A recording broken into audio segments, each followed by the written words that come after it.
Hey all, Pixel here, Improbable Garage, and this is the second half of the Improbable Kitchen renovation diaries. So yeah, enjoy this.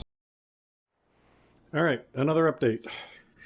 We have the plumbing in for the sewer, we've got the garbage disposal wired up, it's fully functional. I got the sink faucet in, it's fully functional, so we now have a functional sink again. My partner went through and did the final sand of all the little details and everything, like little corners and stuff, and then scrubbed everything. I went in and replaced this board that had the little cutouts I didn't like with just a plain piece, and then added a little filler on both ends. This side was just to smooth it a little bit. This side there was a big chunk out of the cabinet that I needed to fix, so that's all been fixed. Sanded all the little bits of filler from all the little holes and whatnot. I put a coat of polyurethane down in there. I'm using polyurethane instead of paint in there just because I've had problems with Rustoleum and certain chemicals reacting and the Rustoleum lifting. So I figure the polyurethane soaking into the wood is probably better for in there. It's a quick dry, so I'm going to be able to get a couple coats on it in the next day or so.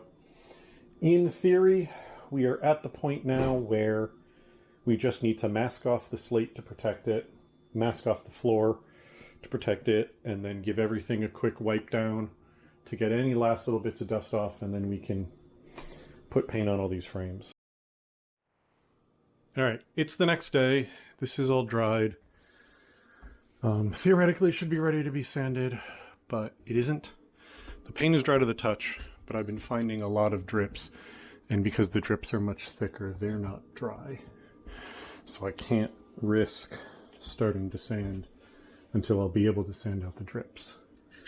What I have been working on is I took a razor blade, and I was going to show it, but I rounded the corners with the grinder so it doesn't have the sharp points, and then I have been grinding, or I have been using it to shave off the heads of drips. Like you can kind of see right there, that weird sort of shape in the shape of a drip there, that is where there was a drip, and I have shaved it down. I'm doing this so I spend way less time wet sanding back the drips. So in theory, and it doesn't work perfectly, mostly because I have very little experience at it, but you put the razor blade at a very extreme angle, and you come in and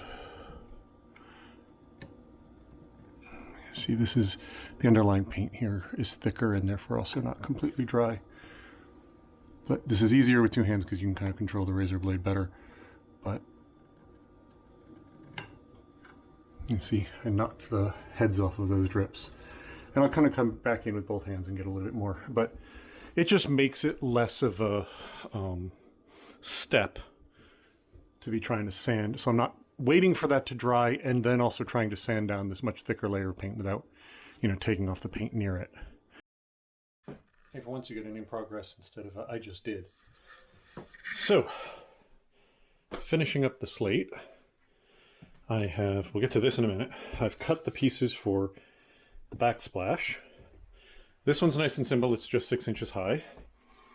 This one over here, because the window and the counter are different relative heights at the ends, this one starts at, I believe it's 5.5, but becomes 6 inches at this side because the counter slopes just slightly down, and I need this space to not exceed 12 inches so that I have the right amount of copper. So it's very subtle, but there's a little bit of a difference so that it can follow the contour of the counter. This does it in the opposite direction. It's smaller on this side and bigger over on this side, but it's not the same height as the ones next to it because the slab that I had, which is the other half of this thicker one, was when I cut all of this out. And I cut the 6-inch one, and then I cut that one. Oh, sorry, I cut the two 2-inch ones. Then I cut the 6-inch one, and then I cut that off-center one. And the remaining piece, which should have been 8 inches on one end and a little over 8 inches on the other, and therefore enough, once the blade widths were accounted for, I couldn't get a 2-inch and a 6-inch piece out of it anywhere.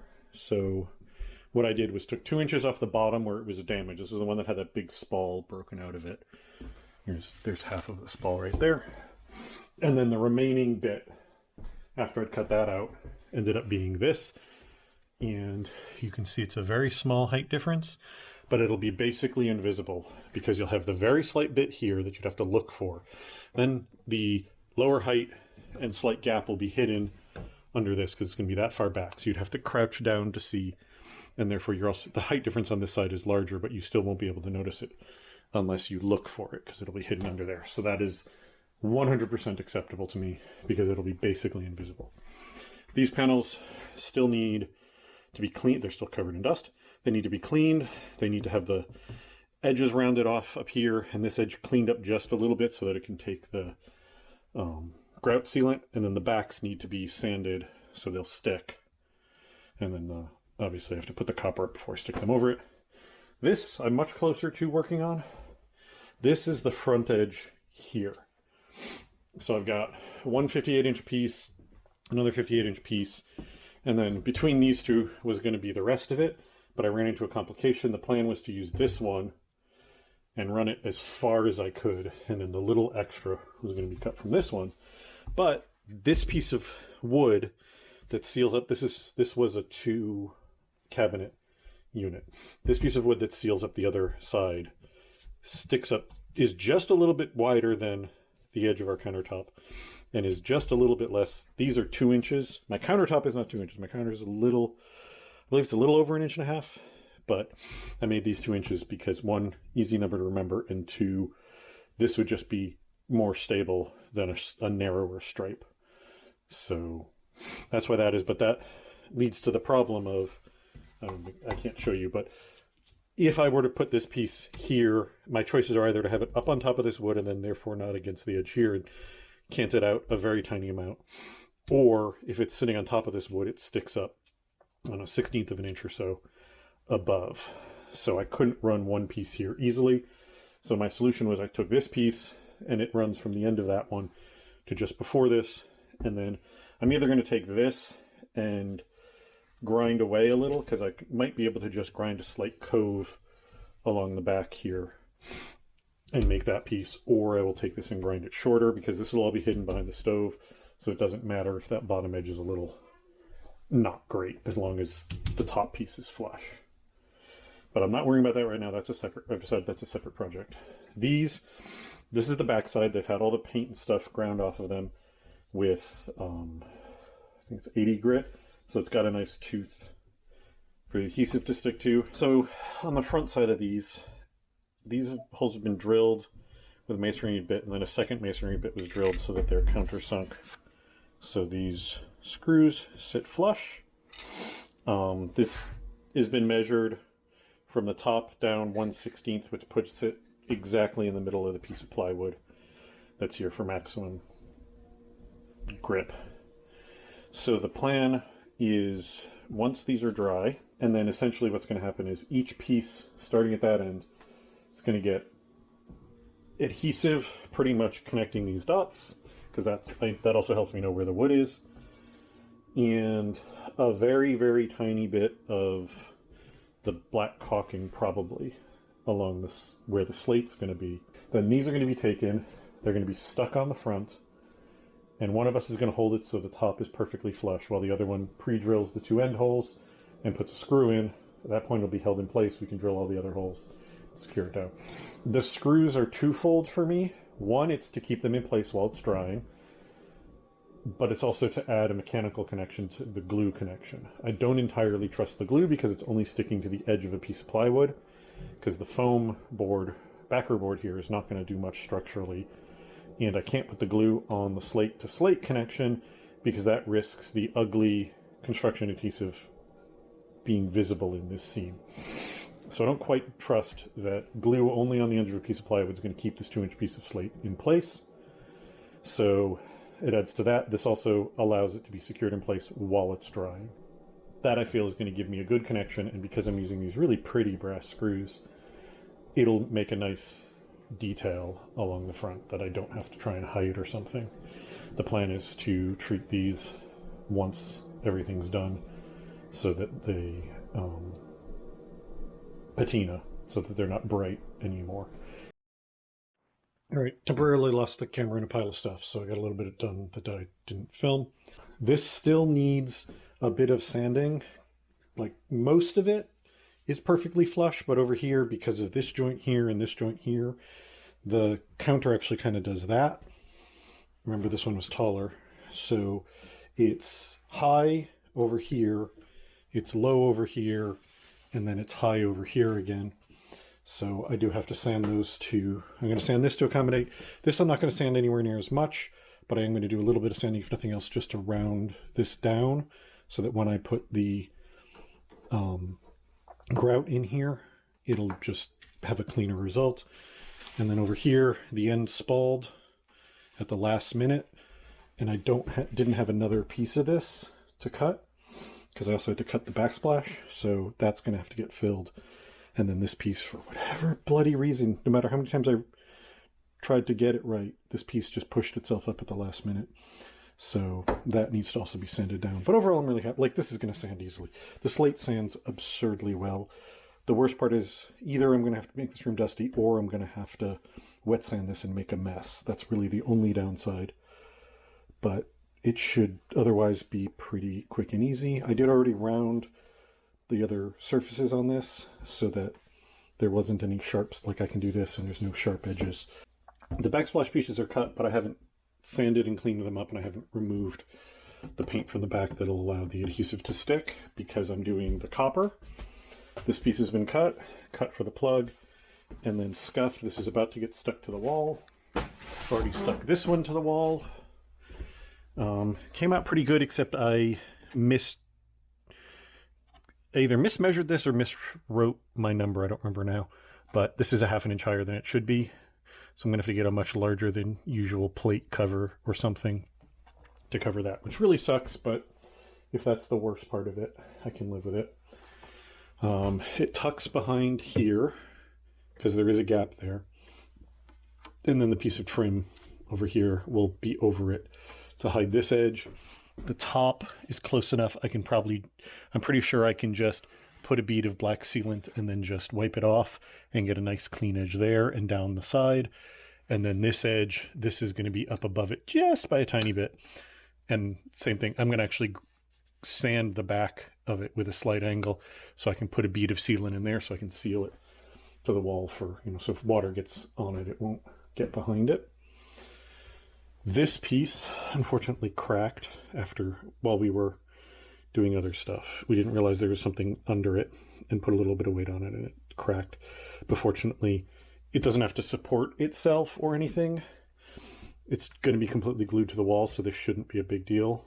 The little bit of a line that'll probably be here, we can seal with the same black grout and it should be fine. Another day, another update. So, I don't remember if I mentioned this in the previous one, but I've got these all wet sanded and ready to go. Unfortunately, I can't paint today because it is raining like crazy outside, and that'll affect the paint's ability to dry.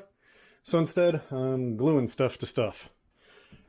I got this piece cut, prepped, and is now glued in place. What I did to make it fit around this piece of wood, because I couldn't really shorten it, there's no good way to take that like 1/4 inch or so off of it. So I sanded a cove into the back of it with an angle grinder, and I cut the point off the board. So it's got a little bit, sort of a angle cut with a knife. That gave me enough room for it to sit where it needs to. It's very slightly proud, but I think that's a thickness problem, not a fit problem. This was at the top of one of those big spalls, and it is on the outside of it, but it's going to be so far behind the stove it won't be relevant at all. This is the piece that goes behind the sink. This is the piece that goes here. I've got both of those prepped and ready to be glued in. This one over here has been glued in, and I used whatever heavy stuff I could find to kind of hold it against the wall. This piece of wood's not screwed in, it's just being held in by the stuff because there's no place to put a screw. And then this is in fact screwed in to hold this end in. The crack, I don't know if you'll be able to see it or not, but the cracked part there, I put a bead of the black grout in that, and then I put a bead. The reason this piece of tape is here is I put a bead of the black grout down first, set that down onto it with the liquid nails adhesive on the back of it, and pressed it into the wall. So that's a watertight seal down there I don't have to worry about because it's all the way between it. It's not something I'm adding later, so that should be good and watertight. Same with that crack. I'm going to be putting more grout at the very edge of the crack where it's visible to make it a little cleaner, but the crack itself has been sealed internally, so it's not going to get water behind it. So this should mean if I do that same thing, putting grout here and whatnot all the way along, it should mean that the backsplash and the countertop are functionally one in terms of water getting by, which will be good because we'll spill water at some point, I'm sure, especially around the sink. Speaking of that, I got this whole edge dealt with. I earlier today sanded all of this with the DA, and I sanded it wet, which created just a splatter mess all over everything, but didn't create a ton of dust, which was what I was going for. So the top of this has been brought down where it needs to be. This has been sanded down where it needs to be to make them pretty much flush. They are now flush everywhere except right here where I knew I was always going to have a problem. I brought this down as much as I could, but there's still a step there.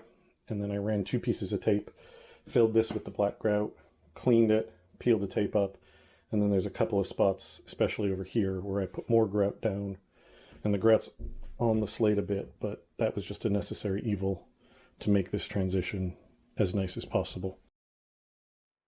Green! So yeah, painted last night. It's all right. I'm having a lot of problems with this paint running. I don't know how visible, hopefully you can see it kind of in the angle reflection. This ran a lot, and this is after me going back multiple times with a nearly dry brush, try and pick up the paint that was dripping. So I think, unfortunately, the self-leveling properties of this paint make it a little bit runnier, and therefore on perfect verticals, it's more prone to sagging and therefore running. But overall, it came out pretty good. I had a lot less problems with small runs because I was being very careful about that. It's just on those big surfaces here that I really had a significant problem. So for almost all of this, I am 100% done for right now. I'm going to accept this. I'm going to move on. There's a few little spots here and there.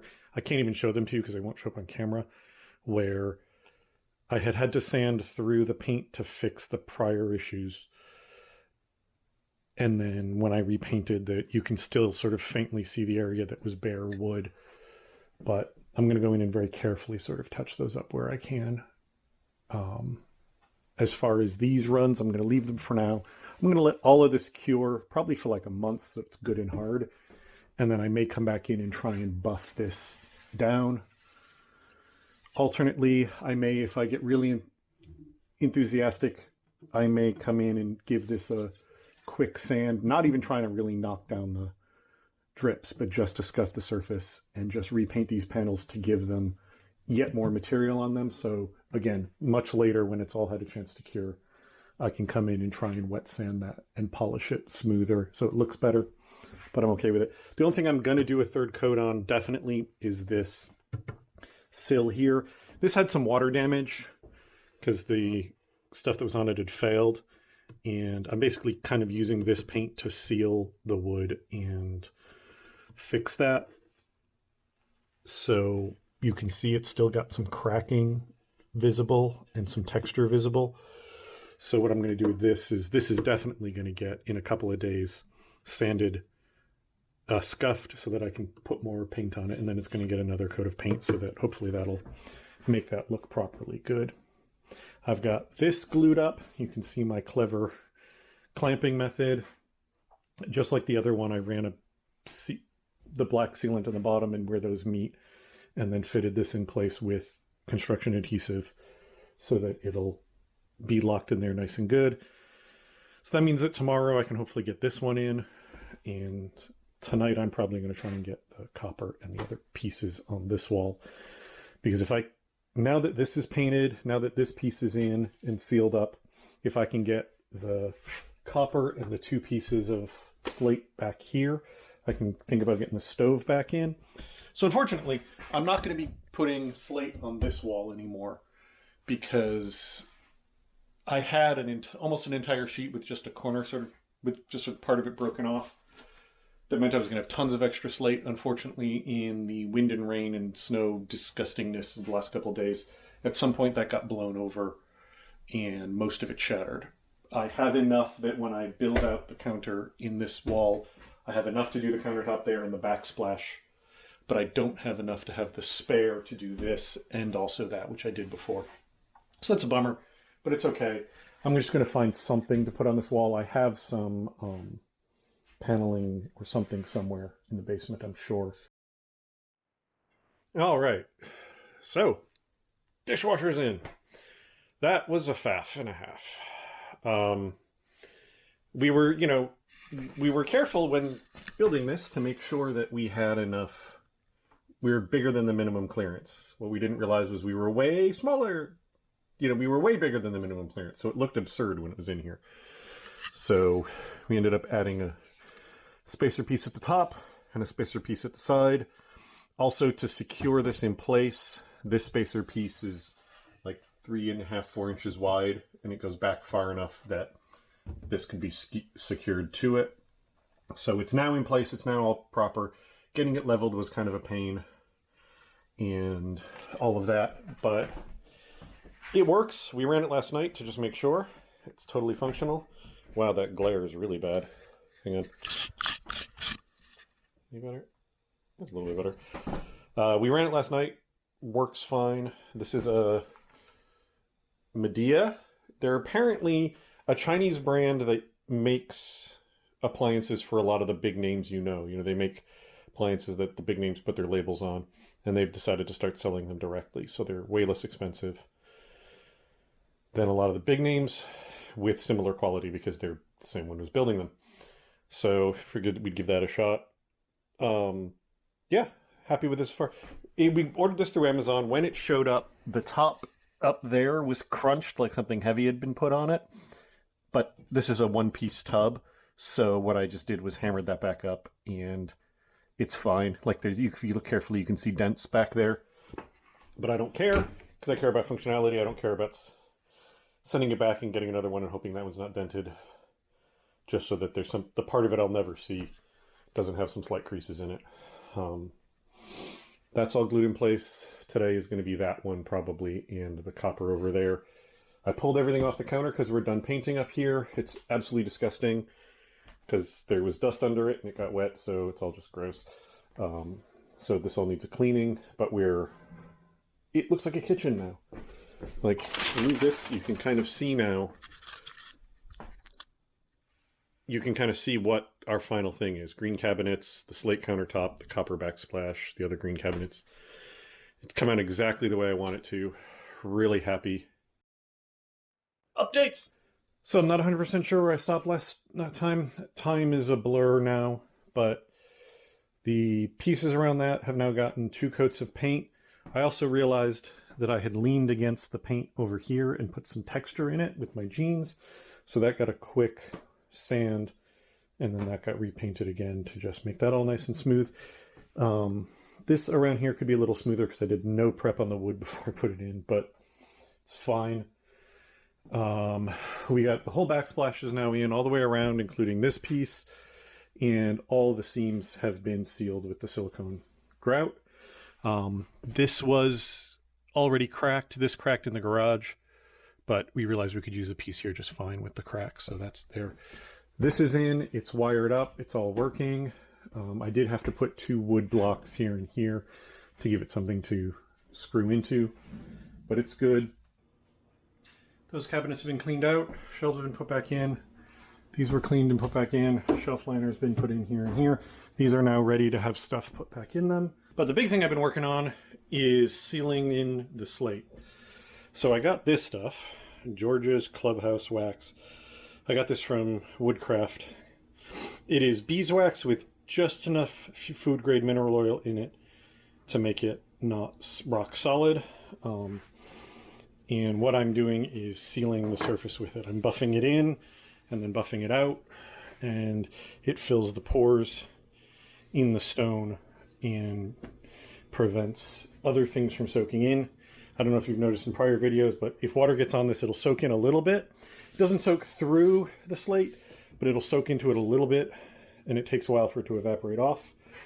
With this stuff, it all beads up on the surface now. So now the surface is protected much more against moisture, against stains, whatnot. So this takes forever because you have to grind it into the surface. I mean, literally, I have worn out more than one cotton rag with this. But, I mean, it's going along. This is today's work. And if you want to see the difference in tone, like, that's treated, that's not treated. You can see how dramatically it changes the look of the slate. I don't dislike it like this, but this is just so rich. It also evens out the color a little bit in just the right way. It just looks so damn good. So I'm really happy with how this is coming along. I think I'm done for today because this is really exhausting to do. But I've gotten all of this done back here so I can put the stove back in without having access problems to get in there and do that. I've sealed the area immediately around the sink so we can use the sink better without as much worry. And in the next day or two, I will finish up the last of that over there. But yeah, this looks so good. Yeah, oh, and the other thing I did was I reworked the plumbing down here. The way I had it before, the P-trap was up too high, so the loop coming off the top of the P-trap was high enough that this had trouble draining properly. There just wasn't enough gravitational force because the P-trap was up near the area in here where the macerator is. So I redid it to move the P-trap down, and actually this is a lot nicer and cleaner and tucked in a little neater in there, so I'm glad I redid it because it's overall just works really good. I also cleaned this window, including taking the screens down and cleaning the glass so that I no longer had all the dust and everything from working on it in there. So we're making progress. I mean, I can literally start unpacking things and putting them on the shelves. That's a huge step. Another day, another update. Apologies, dishwasher's running. Been getting little fiddly stuff done, which is taking forever. Like, I wanted to mount the paper towel holder, but that ended up meaning I had to build a custom little bracket to step it down so it would fit properly. It involved cutting two separate pieces of wood and gluing them together and blah, blah, blah. And, you know, it was 15-20 minutes. Like, that's why this project's taken forever. It's all this little stuff that just eats away at your time. I got the stove in, though. That ended up being a whole extra faff because the wires that go to the little valves in the back that like allow the gas to flow at all either got chewed by a mouse or got caught when we were moving it. I think they got caught while we were moving it, but they were all messed up. So I had to cut and splice those to get them to fit, to work again. And then to hook up the gas and in the process of me hooking it up and then climbing out of there, I unfortunately peeled this away from the wall. So I'm going to put some brads in the front with my air nailer and then hide that with a piece of trim. But that's a bummer. All the shelves have been, all these upper cabinets are clean. The shelves are back in, shelf liners on the bottom. I needed a shelf liner for this one only, really, because that's where that patch was. But I decided I'd shelf liner the other ones where the things go. I didn't shelf line these because I just know we'll catch the edge and it'll be a pain in the butt. This is all back in and reloaded, as it were. Yeah, it's all this little fiddly stuff.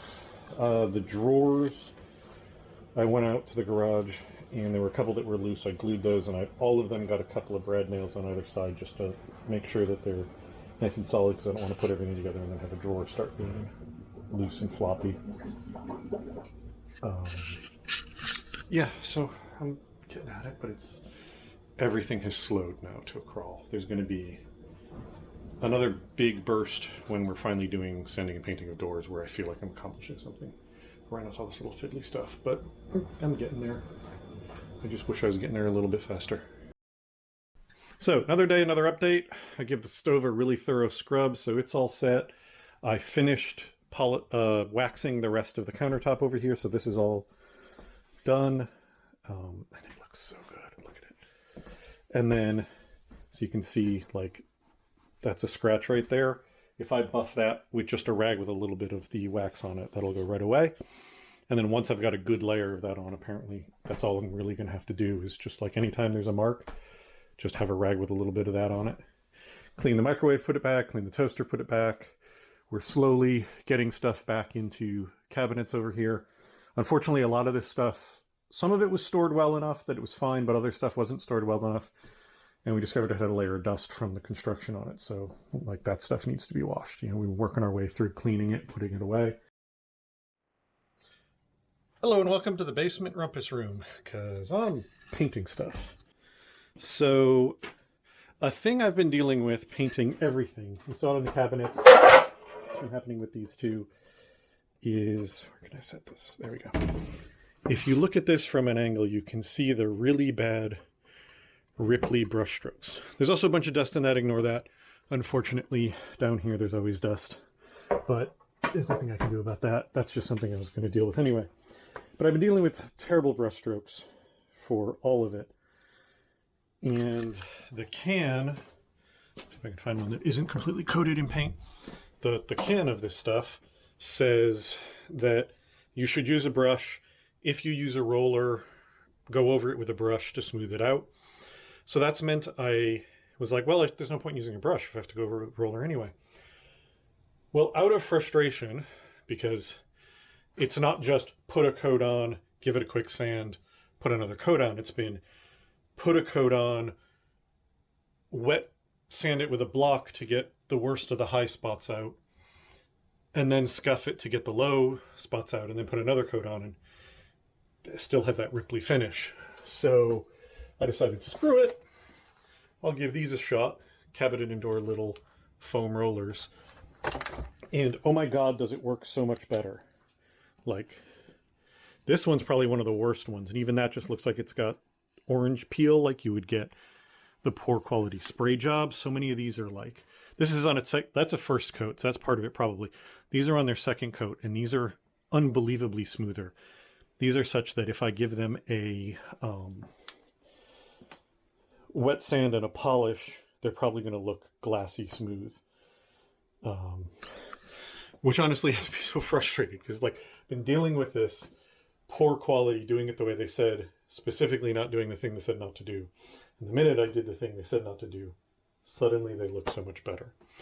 So the plus side of this is it's going to speed this process up, because now it's not a bunch of really obnoxious sanding. It's just like all these doors that need their second coat are now just going to need a very quick sand to just knock the dust off and knock a couple high little ridges off, and then they can get their second coat. So it's going to go so much quicker and so much better, and they're going to look nicer at the end. Those, unfortunately, are still going to need that deep wet sanding because of that. These drawers are mostly ready to go. For some bizarre reason, I've got marks in them that look like I've got brush, what's the word? Bristles stuck in them, but they're not. I don't know what these, I don't even know if they should show up on camera, but there's these like marks that to all my eye look like either a deep scratch or a bristle mark, but they're not, and I can't feel them. So these are just going to get, these are probably just going to get installed for now.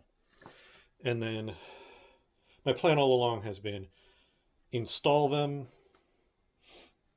and then in a couple months, one, when the weather's nicer, and two, when this paint's fully had a chance to hard cure, go back in and do some buffing and wet sanding to improve them. So I think the drawers are done now. I think they're going to go in the way they are because they look completely presentable. There's a little bit more dust than I'd like in them, but they're completely presentable. And then I'll do that later to really get them to hit. And then these, similarly, these are going to get that quick sand. They're going to get done. That'll get all that in. And then it does mean, now that I know this process exists, again, when the weather's nicer, I now am going to go in and give a very thorough, deep wet sand to and blocking to the cabinets, even if I end up taking most of the paint off, because I now know I can use this method to get the cabinets to look better. The faces aren't bad, but the like side panels next to the sink look absolutely terrible. But, so yeah, if you decide to use the Rustoleum, ignore the can, use the foam roller, so much better. All right, so we've now reached the final day. The kitchen is now technically done. You'll see stuff that still needs to be done. I'll probably point it out, but I've reached the point where it is done enough that I'm going to call it done and call those other jobs to do so that I can stop obsessing about this and have time for other things in my life instead of my life being all kitchen all the time. So let me show you what we ended up with. So here is the final kitchen reno. I'm over the moon with how it came out. So I finally today got the last of the doors painted and installed. This is all new hardware. I bought it all off Amazon, nothing fancy. I was able to basically mount these exactly where the old hinges were. These have the advantage of they've got a, like, there's a little spring in there that helps it close it and stay closed. So I left these on in general, but on some doors I took them off where they weren't ever working well.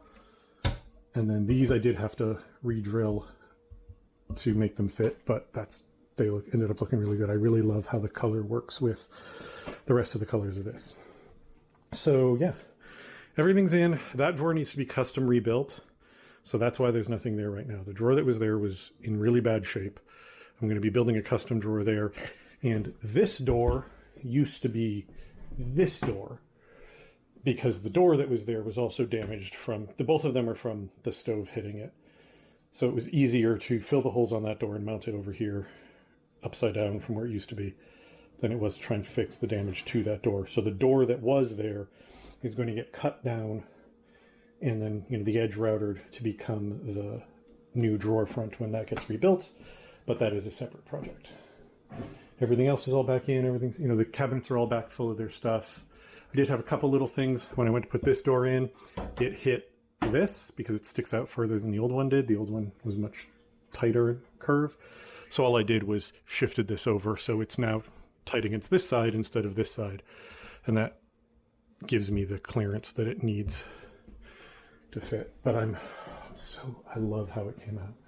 I love how all the colors work together. I love these countertops. The cabinets make me super happy. These doors came out much better once I was rollering them instead of brushing them. The finish is still not perfect. It's still got some texture to it, both because the doors weren't perfectly smooth and also just still had paint issues. But they're going to be fine for now. And then sometime later in the year, when I know this paint has had a chance to fully cure, I'm going to come in and I'm going to denib these and do some wet sanding to really get them to shine and look nice and smooth. Same with these areas. These are going to get, I'm going to try wet sanding this to fix the runs and stuff from the brushes here. And if it doesn't work, this is going to get sanded down and a new coat of paint put on. But for now, it looks perfectly fine. And then as far as the maintaining the countertops go, all this got the beeswax put into it. And then the nice thing is, if I scratch it, and I just did that as bad as possible on purpose, all I have to do is I have a rag. This has got beeswax on it. I could put more if I needed to, but basically, and I may need to because I did that pretty bad, but essentially I can just,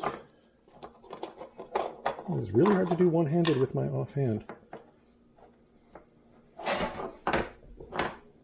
All I have to do, polish in a little bit more, buff it down, and those scratches are completely gone. And for more minor scratches, you can see there's a little bit here from when the previous dishes slid. There's the beeswax. Just quick rub, quick buff, completely back to fine. And as we build up more layers of beeswax on these, because I'm going to do frequent full waxings over the next couple months, once that's built up enough, it'll take even less effort. If I do get a scratch, it'll be harder to scratch. As it is now, it's also completely waterproof. No water soaks into this like it was when it was the bare slate. It'll just sit on the surface. You can wipe it right off or it'll just dry. But yeah, that's it. I'm so happy with how this came out. I'm really stressed that it took so much longer than it did. We were wildly optimistic that it was going to be, you know, the 1 week stretch between Christmas and New Year's. But whatever. You've seen, if you watch the channel for a while, I'm not necessarily great at knowing how long something's going to take. See the Oldsmobile I bought 3 years ago. But overall, I'm really happy with this. This came out better than I had anticipated. My only goal, like this all started with putting a dishwasher in. And since I was putting a dishwasher in, I was going to put a garbage disposal in. And since I was doing that, putting the dishwasher in, I was going to have to change the sink. And finding a sink that was going to fit the old sinkhole that had this set up was going to be really hard. And I hated the countertops, so I might as well put new countertops in. And I was never a fan of the fact that they had polyurethane cabinets that were designed to be painted. So let's paint the cabinets, and it all just snowballed from there. But this looks so great. Like, we just managed to get so many nice things here. You know, the slate looks amazing. I love that it's just a continuous line across the back. There, I was originally going to have that piece taller and these pieces shorter, but I love how it actually looks this way. I love this copper backsplash. This is so good. I love too that it's got all the striations and everything from being mill finish. It's not perfect copper because I love that little bit of patina. I love the green of the cabinets, how that came out. This hardware, look, I was going to reuse the old hardware because I'm cheap, but this all looks great. It goes with the color scheme. And then putting this front end edge on and being nervous about whether the glue was going to be enough. I ended up putting these brass screws in, which turned out to be a great little detail. I'm eventually going to figure out how to antique those so that they tarnish a little bit, so that they're less bright, but they still have that rich color. Yeah. I'm so happy with this. I'm also so glad it's done. I'm so glad I can say the kitchen's done, because I've missed working on other stuff. I've missed not feeling like this project has to be what I do with my free time. And I've missed my projects in the garage. I haven't worked on a car in over a month. It's really weird. So I need to take my little truck here, now that I've scrubbed the grease off of it, put it back up on top of the fridge in its little place of honor. And then I'm going to call that done. Well, that is the end of the kitchen renovation for now. So, like I said, I've got little bits to still do. That's actually why I'm at the store right now, picking up stuff for it. I do guarantee you that more garage stuff is coming. Big thing is cleaning out that garage of all the slate dust. You will not believe how dirty it is in there. But also just, I got some other stuff I want to work on. I'm tired of it being all kitchen all the time. I mean, you watch my videos, you see how bad my ADHD is and how I jump between projects. So, one project taking up an entire month. A little more than I wanted to deal with. But, it is done enough. I'm super happy with it. And I will see you out in the garage next time. Thank you all very much for watching. Talk to you later. Bye. Quick postscript, because it took me long enough to edit this, that more stuff got done. So I got these in and cut. They've got one coat, they need a second coat. I built this drawer here, which I'm very proud of. This holds all of plastic wrap, trash bags, all that stuff. It's mounted on two full extension sliders on this side, so that you can come all the way out so you can reach everything. It goes all the way in. Disappears. And I got some vinyl pinstriping that I think just looks really neat up there. I think that's a nice little touch. But, oh, and I've got this piece of trim installed, which fixed that problem. So that's it. Like I said in the main video, I was going to be chipping away at it, so I got some stuff chipped. I figured I'd show it to you.